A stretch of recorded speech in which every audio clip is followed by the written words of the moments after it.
আজকাল মোটর প্রচলিত কথা বলার ভূত মাথায় চেপেছে। যখন মন চায় তখনই শুধু প্রচলিত কথা পড়তে থাকে। চলো ভাইয়া, পেটের ভেতরে ইঁদুর নাচানাচি করছে, জলদি করে খাওয়ার জন্য সমোচা নিয়ে এসো। দেখো মোটু ভাই, তোমার পেটে খিদে লেগেছে আর আমার সমস্যা তৈরি হয়ে গেছে। মনে সুখে দুধ করবো আর বড় খাবো। আবার চুরি করা হচ্ছে।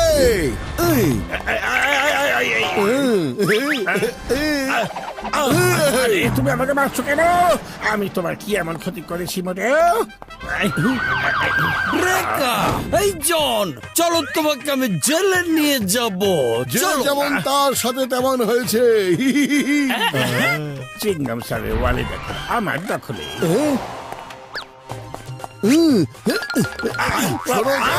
চোরের 10 দিন আর গৃহস্থের 1 দিন।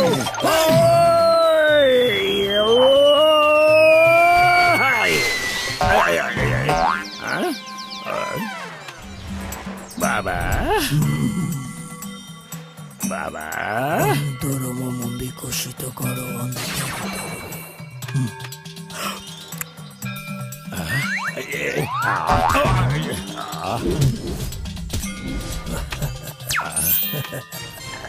সাধু বাবা, এটা আবার কেমন চমৎকার। মহারাজের জয় হোক। আমাকে এটার মন্ত্র শিখিয়ে দিন সাধু বাবা, প্লিজ সাধু বাবা। এই শক্তি এত সহজে পাওয়া যায় না, এটা বহু বছরের তপস্যা আর মেডিটেশন করার পরেই পাওয়া যায়। সাধু বাবা, আমি নিতান্তে ক্ষুদ্র একজন কৃষক।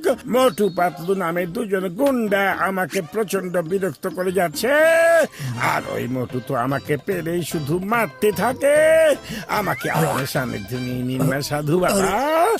আমি ওখানে আর ফিরে যেতে চাই না বাবা। না, তুমি এটা করতে পারো না, তুমি এখানে থাকতে পারবে না। কিন্তু হ্যাঁ, আমি তোমার সমস্যা সমাধান করতে পারবো। ওম ওম। কিন্তু এটা দিয়ে কি এমন হবে সাধু বাবা? এখন থেকে যা যা প্রচলিত কথা ওই দুষ্টু মোটু বলবে, সেই প্রচলিত কথা উল্টো তার উপরেই সত্যি হয়ে যাবে। যাও। ধন্যবাদ সাধু বাবা, আপনি এই গরিবের অনেক উপকার করলেন। পাগল বাচ্চা, মনে হয় ও অনেক ক্ষুধার্ত ছিল।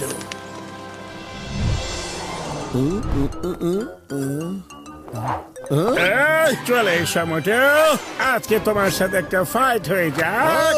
আচ্ছা, আজকে তাহলে পিঁপড়ারও পাখা গজিয়েছে, তাই না? এখন মজা শুরু হবে। আরে এসব কি হচ্ছে? আরে এসব কিভাবে হচ্ছে? কি হচ্ছে? আরে রে, আরে এইটা কি হলো? আমি তো পিঁপড়া হয়ে গেছি রে। তুমি সমচালা মোটু ভাই। আরে মোটু ভাই কনে চলে গেলে? আরে এটা কি হয়ে গেল? এটা কেন হলো রে? পাখাওয়ালা পিঁপড়া, আমি তোমাকে ছাড়বো না। আরে ও তো আমাকে পিঁপড়া মেরে ফেলবে রে। পালাও পাতলু। আজ মোটো গাজরের হালুয়া খেয়ে অনেক খুশি হয়ে যাবে। পাতলু, পাতলু রে, পাতলু। এই মিষ্টি হালুয়া খাওয়ার জন্য তোমার লোল পড়ছে? যাও খেতে থেকে যাও। আরে পাতলু, এটা আমি মোটু।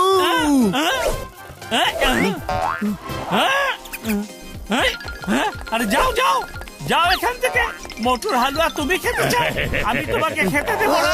যাও তুমি এখান থেকে, যাও এখান থেকে। আরে জন, তুমি কি দেখে এত হাসছো? হ্যাঁ, কিছুই না, কিছুই না। আরে ওই উঠতে থাকা পিঁপড়াটা কোথায় চলে গেল? ও মোটু, মোটু তুমি এখানে কখন এসেছো? পাতলু, মনে হয় আমি কোনো স্বপ্ন দেখছিলাম। আমি একটা পিঁপড়া হয়ে গিয়েছিলাম, আর জন আমাকে একটা পেপার দিয়ে মারছিল, আর তুমিও মারার চেষ্টা করছিলে। আরে মোটু, তুমি আসলে একটা স্বপ্নই দেখছিলে। কখনো এমনটা হতে পারে নাকি? মোটু, দিনের বেলা এসব স্বপ্ন দেখা বন্ধ করো। আরে না না পাতলু, সত্যি এমনটাই হয়েছিল।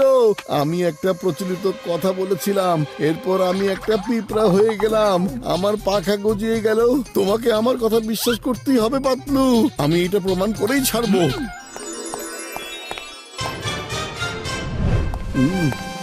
এখন পাতলুকে আমি এটা কিভাবে বিশ্বাস করাবো যে আসলে জন এই সব কিছু করছে? হ্যাঁ, কি খাবার মোটু? এখন কি অবস্থা তোমার? ভালোই হয়েছে জন, তোমাকে আমি এখানে পেয়ে গেলাম। এখন আমি তোমাকে পিটিয়ে পিটিয়ে শহর থেকে এমন ভাবে গায়েব করব যেমন গাধার মাথায় শিং। আই, আই, আই, আই।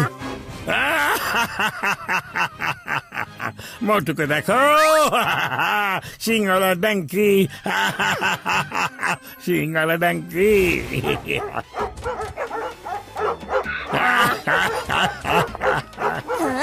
ওই দেখো শিংওয়ালা ডাঙ্কি। আরে বাচ্চা ছেলেগুলো আর কুকুরগুলো তো আমার পিছনে লেগে গেছে, পালাও রে। নাও জন, দেখো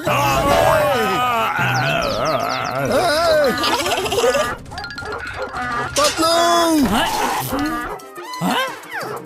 আরে ডঙ্কি, তুমি কিভাবে ভেতরে চলে এসেছো? আরে যাও যাও এখান থেকে। আরে এমন সিংওয়ালা ডঙ্কি আমি জীবনে এই প্রথমবার দেখছি। আরে যাও যাও বলছি, আমি বলছি এক্ষুনি যাও এখান থেকে, যাও যাও বলছি। আরে পাতলু দেখো, এটা আমি। ধুর, সেই, আরে আমি হচ্ছি তোমার গোলু মোলু মোটু। আরে এই ডঙ্কি কি করে কথা বলতে পারছে? আরে মোটু, তুমি এসব কিভাবে হয়েছে? সরি মোটু, সরি, আমি তোমার কথা বিশ্বাস করিনি। পাতলু এসব কিছুই জন করছে, কিন্তু ও এসব কিভাবে করছে আর কি করছে আমি বুঝতেই পারছি না। আচ্ছা, তাহলে এই কথা। হ্যাঁ পাতলু, কিছু একটা করো, কারণ খালি পেটে আমার মাথা একদমই কাজ করে না। জলদি কিছু একটা ভাবো না তুমি। বুদ্ধি পেয়েছি, চলো এখন জন কি করছে সেটা আমরা গিয়ে আগে দেখি। মোটু দাঁড়াও, আমি এক্ষুনি আসছি। এই যে নাও, চলো। কোথায় আছে জন? মোটু চলো, আমরা জঙ্গলের ওদিকে গিয়ে ওকে খুঁজি। ওই যে দেখো, ওই যে ওখানে জন। মোটু চলো। ওকে চলো। সাধু বাবা, আপনি কেমন আছেন? আপনাকে অনেক অনেক ধন্যবাদ। ওর কথাগুলো ওর উপরে সত্য হয়ে যাচ্ছে। এখন থেকে ও আর আমাকে বিরক্ত করতে পারবে না, আমার মতো গরিব কৃষকের জমি ছিনিয়ে নিবে না। আমার এখন ভালো লাগছে যে তুমি খুশি হয়েছি। জি সাধু বাবা। তুমি যাও। সাধু বাবা। কেমন আছেন মহারাজ? আমি হচ্ছি মোটু, আর ও হচ্ছে পাতলু। কি তুমি হচ্ছ সেই মোটু যে ওই গরিব কৃষককে হেনস্থা করেছিল? না মহারাজ, এটা একেবারে সত্যি না। আমার মনে হয় আপনার কোথাও কোনো একটা ভুল হচ্ছে। আমরা দুজন সত্যি খুব ভালো মানুষ, আর আমরা ফুরফুরি নগরে অপরাধ থামানোর কাজ করি। যে আপনার কাছে একটু আগে এসেছিল ও হচ্ছে জন। ও হচ্ছে ফুরফুরি নগরের অনেক বড় গুন্ডা, চোর, ধোঁকাবাজ আর বাটপার, যে আপনাকে উল্টাপাল্টা কথা বলে আমাদের বিরুদ্ধে লাগিয়ে দিয়েছে মহারাজ। এই যে দেখুন ওর ছবি, যেটা পুলিশ স্টেশনে লাগানো আছে। আচ্ছা, তার মানে ও আমাকে ধোঁকা দিয়ে আমার এই বিশেষ শক্তির অপব্যবহার করেছে। এখন আমি ওকে একটা শিক্ষা দেব। ওম শক্তি নমঃ। যাও, এখন থেকে তুমি যে কথাটা বলবে সেটা ওর উপরেই ফলে যাবে। আপনি ভালো থাকবেন মহারাজ। এখন আমরা তাহলে যাই।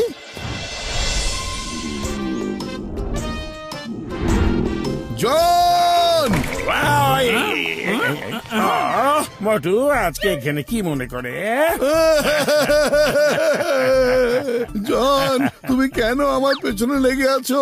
আমি যে প্রচলিত কথাটাই বলি না কেন, সেটা আমার উপরই সত্য হয়ে যায় রে। কি হয়েছে মোটু? এখন কোন প্রচলিত কথা মাথায় আসছে না তোমার? আমার মনে পড়ে যাচ্ছে, ঝাঁটা পেটার ভূত কখনোই মিষ্টি কথায় মানে না। আরে এটা কিভাবে হয়ে গেল? তুমি কি মহারাজ শান্তুর সাথে দেখা করে এসেছো নাকি? হ্যাঁ বলো প্লিজ।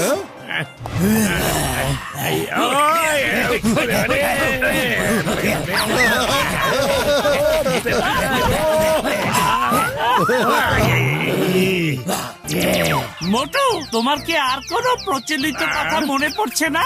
ওকে একটু শোনা। আমার একটা প্রচলিত কথা পড়ে গেছে, আকাশ থেকে পড়লো আর খেজুর গাছে আটকে গেল।